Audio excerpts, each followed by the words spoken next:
It's a monster. It's a very unspecific monster to me. It's very, you don't know what it is.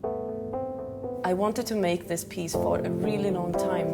I was using them digitally in works as sort of bizarre ceiling rosettes, and I really wanted to make one that was live.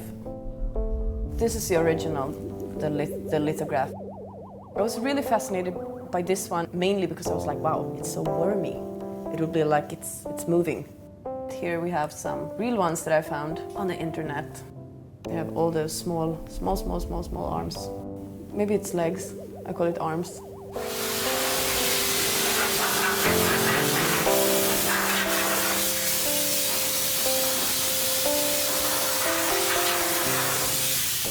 I hired a stucco master, I would say. His name is Gabriel. He's from Colombia and he's done this his whole life.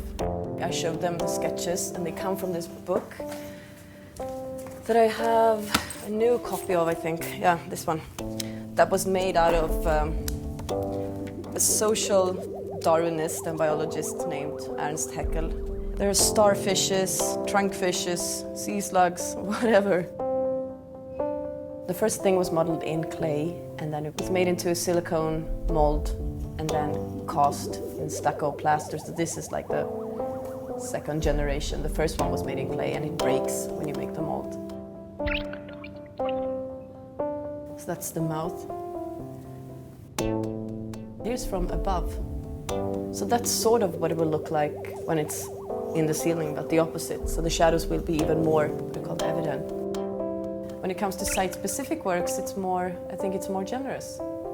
And I think it's more interesting in the sense that someone can have an art experience in like a regular day, not planned situation, when you're not going to an opening and you're expecting to feel something or hoping to.